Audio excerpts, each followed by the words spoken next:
En el siglo XVI, el joven rey de Portugal desaparece en una batalla en el desierto de Marruecos. Y esa desaparición, curiosamente, haría surgir en Portugal creencias mesiánicas y milenaristas que involucraban no solo su regreso, sino también la consolidación del Quinto Imperio. Pero al final, ¿qué imperio sería ese? ¿Por qué es el quinto? ¿Cómo relacionaron a Portugal con profecías del Antiguo Testamento? ¿Qué papel tuvo la Iglesia Católica? ¿Y cómo participó Brasil en las ideas mesiánicas y el cambio político europeo? Hoy hablaremos del Quinto Imperio y cómo la mística portuguesa influyó en la política europea del siglo XVII. Antes de empezar, si te gusta nuestro contenido, hazte miembro del canal.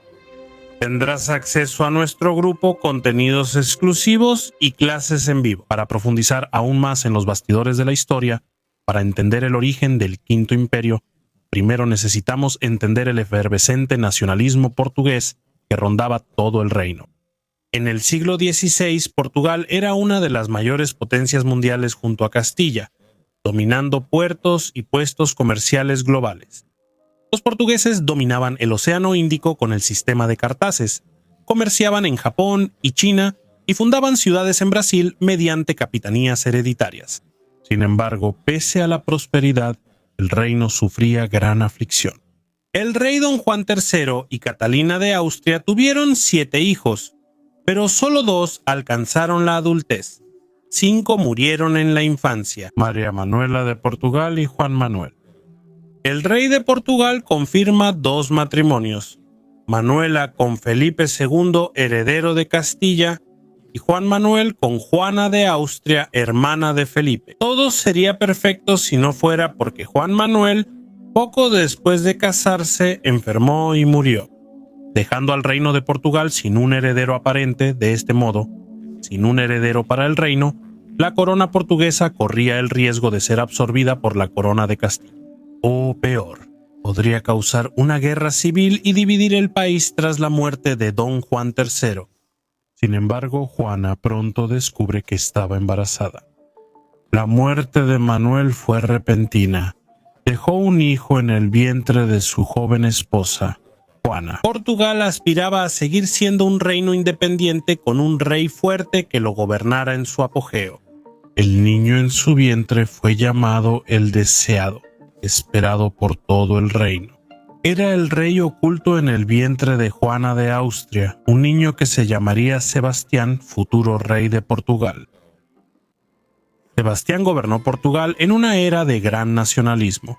En la literatura, Camões escribía Os Lusíadas, que encantaban al joven rey, destacando la misión de Portugal como el reino que expandiría la cristiandad al mundo conocido. En Portugal, aumentaba la difusión de los relatos del milagro de Eurique, que daban un carácter sobrenatural al reino otorgado por Cristo en la batalla contra los 5 reyes moros. De este modo, Portugal no sería solo un reino europeo cristiano más, sería el reino que cumpliría el legado de Cristo en Eurique y que estamparía las 5 llagas de Cristo en las esquinas portuguesas y en todos los rincones del mundo conocido. Pero todo ese nacionalismo que permeaba el reino no le hizo bien al joven rey portugués. Sebastián soñaba con ser cruzado y luchar junto a sus antepasados, y eso lo lleva a creer que es posible vencer al Mule y Moluco de Marruecos y poner a su aliado Mahoma Mutabakil en el trono, permitiendo así la cristianización de los moros. Sin embargo, el resultado es terrible. La invasión portuguesa en Marruecos y la presencia del rey provocaron que todo Marruecos iniciara una yihad contra los extranjeros. Los portugueses fueron derrotados y capturados en la batalla de Alcácer Quibir. Para empeorar, el rey desaparece por completo en el campo de batalla, y esa desaparición está ligada al Quinto Imperio. Eso ocurre porque en Portugal surge un fuerte deseo por el regreso del rey. Aunque hallaron un cadáver irreconocible que le atribuyeron, nadie podía asegurar que era don Sebastián. Y así en el reino surge el sebastianismo, ese rey que fue deseado en el vientre por toda la nación y nació como salvador de la patria. Volvería en una mañana de niebla para salvar al reino y recuperar la gloria del imperio portugués. Y en la Unión Ibérica el sebastianismo se difunde mucho en el reino de Portugal especialmente debido a una combinación de factores que se propaga en el reino. Portugal era un reino de muchos cristianos nuevos, judíos convertidos al catolicismo, con fuerte inclinación mesiánica y que veían al rey desaparecido casi como un mesías. Sebastián ya no se ocultaba tras el vientre de Juana, sino por un aura mística, como un rey encantado que regresaría en cualquier momento para liberar a Portugal de todos los males. Todo esto se acentuó con pensadores como don Juan de Castro, quien decía que aún vivía, y con la popularización de las trovas.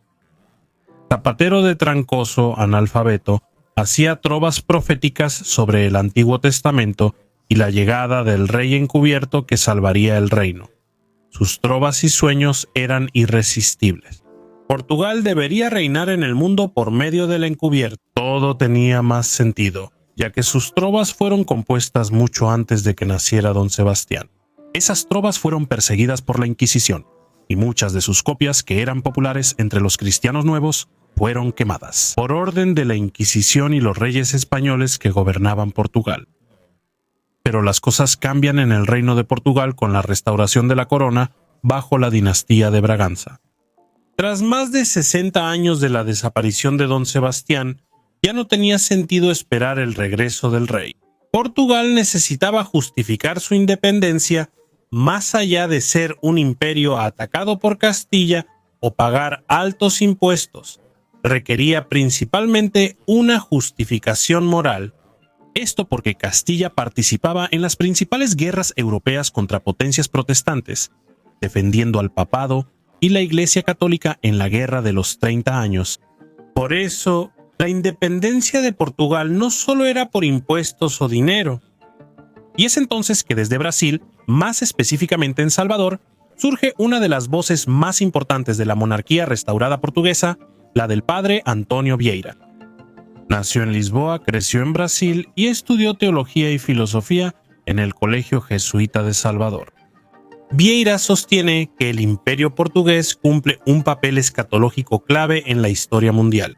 Relaciona a Portugal no solo con las profecías de Eurique, sino también con el Antiguo Testamento, especialmente la visión de la estatua de Daniel y la bendición. Nabucodonosor, como señala Alessandro Manduco en su artículo, en la visión de la estatua de Nabucodonosor hecha de oro, plata, bronce, hierro y barro, que significaban 4 imperios: el imperio de los asirios, el segundo de los persas, el tercero de los griegos y el cuarto de los romanos. Pero en la visión de Daniel, una gran piedra se desprende para destruir la estatua, y en la interpretación del sueño, esa piedra también es. Sería un reino, como dice Daniel 2:44. Pero en los días de esos reyes, el Dios del cielo levantará un reino que jamás será destruido. Y ese reino no pasará a otro pueblo, desmenuzará y consumirá todos esos reinos, pero él mismo subsistirá para siempre. Vieira sostenía que el imperio portugués era el reino elegido por Dios para consumar la venida de Cristo en la tierra. Y lo interesante es que él argumenta también que la secuencia de los 5 imperios reproduce la misma trayectoria del Sol alrededor de la Tierra. El movimiento natural del universo es de oriente a occidente. El primer imperio era el más oriental, el de los asirios, luego viene otro, más occidental, el de los persas, después el de los griegos y el de los romanos. Y por último, el de Vieira, que sería el quinto, el más occidental de todos, en realidad, el más occidental de Europa. Consolidaría el imperio de Cristo en la tierra y venía como una roca. Y Vieira va más allá al argumentar que el quinto imperio no es traído por un rey específico, como don Sebastián, sino por la majestad portuguesa misma. El rey de Portugal y su corona, quien fuera monarca, debía ser el vicecristo, es decir, el encubierto. Ya no era el deseado don Sebastián, sino rey de Portugal. Mientras el Papa instauraría el poder espiritual mundial, el rey portugués establecería la autoridad real y el reinado político de Cristo. Así facilitaría la llegada del Salvador. Esa filosofía, que combinaba mesianismo, milenarismo y apoyo a cristianos nuevos, llevó al padre Antonio Vieira ante la Inquisición portuguesa, un tribunal que él criticaba y también enfrentó un proceso en la Inquisición. Tras la muerte del rey Don Juan IV durante la guerra con Castilla, se llegó a decir que Don Juan IV resucitaría para mantener la restauración de la monarquía portuguesa y así, después de un largo proceso en la Inquisición portuguesa, el padre tuvo que retractarse. Sin embargo, Vieira también logró recaudar muchos recursos de los hombres ricos del reino para los esfuerzos de guerra, y obtuvo del papado la dispensa para no ser perseguido por la Inquisición. Sus sermones a favor de Portugal influyeron en el éxito de la Guerra de Restauración, permitiendo a los portugueses mantener su independencia de Castilla. El pensamiento político de Vieira sobre el Quinto Imperio no era exclusivo, pues ya se había difundido ampliamente en Portugal.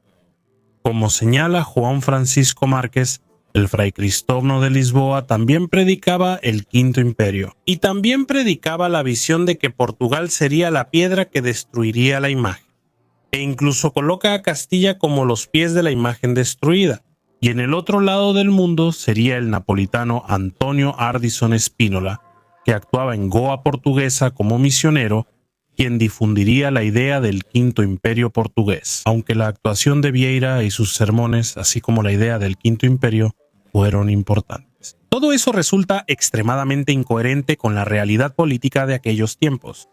Si el Quinto Imperio debía difundir a Jesús globalmente y establecer el reino de Cristo mediante la corona, en realidad, la corona de Portugal dejaba a Castilla, que sola intentaba consolidar la influencia católica en Europa.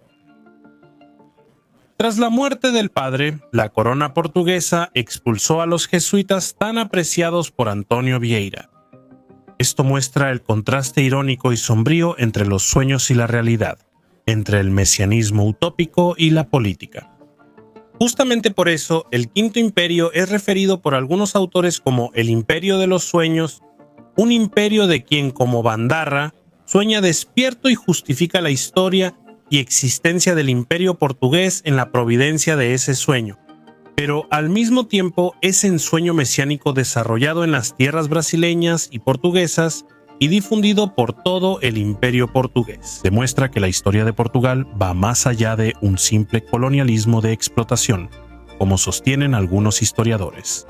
Había visiones mesiánicas y crísticas que relacionaban a Brasil con un proyecto trascendente, un mundo de sueños que predicaba la realización de la paz universal, que sin embargo, muchas veces queda olvidado por la historia. ¿Conocías el sueño del Quinto Imperio? ¿Qué te sorprendió más? Así que deja tu comentario ahora mismo para fortalecer nuestro trabajo y aprovecha para hacerte miembro del canal en este momento. Así podrás profundizar y conocer cada vez más la apasionante historia ibérica.